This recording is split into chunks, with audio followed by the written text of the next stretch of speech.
नमस्कार मित्रांनो, आपल्या मराठी अपडेट या यूट्यूब चॅनलमध्ये आपले स्वागत आहे। तर मित्रांनो, तुम्ही जर निवडणुकीच्या निकालाची वाट बघत असाल, तर हा ऑनलाईन कशाप्रकारे चेक केला जातो, याची संपूर्ण माहिती आपण आज या व्हिडिओमध्ये बघणार आहोत। मित्रांनो, व्हिडिओ नक्की शेवटपर्यंत पहा। जर कोणी आपल्या चॅनलवरती नवीन आले असतील तर चॅनलला सबस्क्राईब करायला विसरू नका, जेणेकरून आपले नवीन व्हिडिओ आणि अपडेट तुम्हाला मिळत राहतील। चला तर मित्रांनो, वेळ न घालवता व्हिडिओला सुरुवात करूया।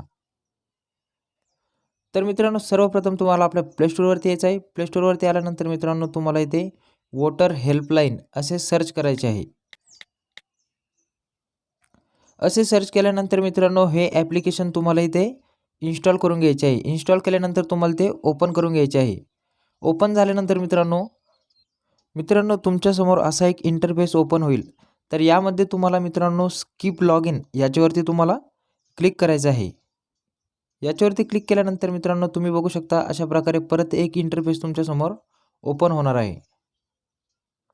तर मित्रांनो, तुम्ही इथे एक नंबर बघू शकता, ही नोटिफिकेशन इथे आलेली आहे। 23 नोव्हेंबर 2024 रोजी आपली ही मतमोजणी केली जाणार आहे। तर मित्रांनो, तुम्हाला इथे हे 6 नंबरच्या ऑप्शनवरती येऊन इथे तुम्हाला याच्यावरती क्लिक करायचं आहे। याच्यावरती क्लिक केल्यानंतर मित्रांनो, तुम्ही बघू शकता जनरल इलेक्शन टू असेंब्ली याच्यावरती तुम्हाला क्लिक करायचं आहे। याच्यावरती क्लिक केल्यानंतर तुम्ही इथे बघू शकता, इथे दाखवण्यात आलेलं आहे की 8 वाजल्यापासून हे आपलं जी मतमोजणी ती सुरू केली जाणार आहे। तर मित्रांनो, याच्यावरती क्लिक केल्यानंतर तुम्हाला कॅन्डिडेट इन्फॉर्मेशन याच्यावरती क्लिक करायचं आहे।